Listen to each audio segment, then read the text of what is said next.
ई अध्यापक आपका स्वागत करता है। नमस्कार प्यारे बच्चों, तो आज मैं लेकर आई हूँ आपके लिए देवव्रत के क्वेश्चन आंसर। तो अब हम क्वेश्चन आंसर जो है वो शुरू करेंगे। इससे पहले प्लीज़ मेरे चैनल को सब्सक्राइब अवश्य करें। पहला प्रश्न है, किसने राजा शांतनु को अपने सौंदर्य और नव यौवन से मोहित किया? उत्तर, गंगा ने राजा शांतनु को अपने सौंदर्य और नव यौवन से मोहित किया।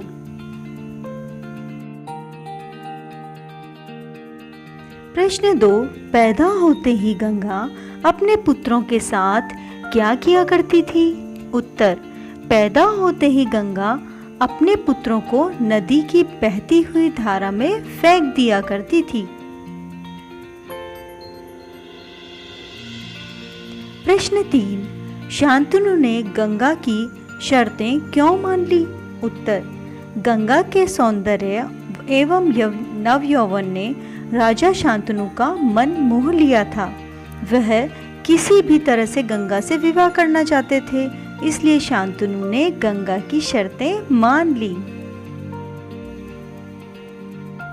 प्रश्न 4, गंगा के किस कार्य पर शांतनु अपना वचन भूलने पर विवश हो गए? उत्तर, शांतनु के 7 पुत्रों को जब गंगा ने नदी में फेंक दिया तब वचनबद्ध शांतनु कुछ न कह सके, परंतु 8वें पुत्र को लेकर जब गंगा नदी की ओर जाने लगी तो शांतनु अपना वचन भूलने पर विवश हो गए।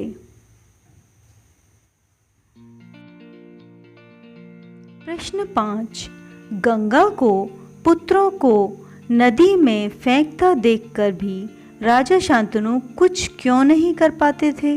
उत्तर, राजा शांतनु ने गंगा को वचन दिया था, जिसके कारण वह सब कुछ देखकर भी मन मसोच कर रह जाते थे।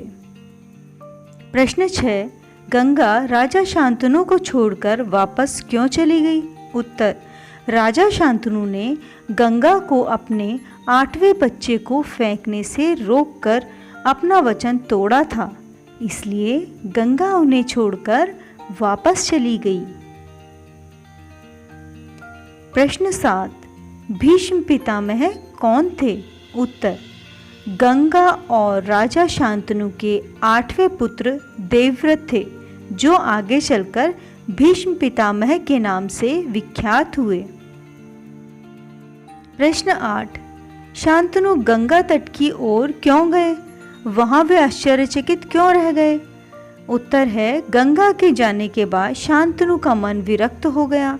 राजकाज पर ध्यान देते हुए वे एक बार शिकार करते हुए गंगा के तट की ओर चले गए। वहां एक सुंदर और विलक्षण बालक ने गंगा की धारा को अपने बाणों की बौछार से रोक रखा था, जिसे देखकर शांतनु आश्चर्यचकित रह गए। प्रश्न 9, पुत्र देवव्रत को शांतनु के हाथों सौंपते समय गंगा ने क्या कहा? उत्तर, गंगा ने कहा, राजन, यही आपका और मेरा 8वां पुत्र है। महर्षि वशिष्ठ ने इसे शिक्षा दी है। शास्त्र ज्ञान में शुक्राचार्य और रण कौशल में परशुराम ही इससे मुकाबला कर सकते हैं। कुशल योद्धा एवं चतुर राजनीतिज्ञ पुत्र को आप इसे अपने साथ ले जाइए। हमारे चैनल को सब्सक्राइब करना ना भूलें। धन्यवाद।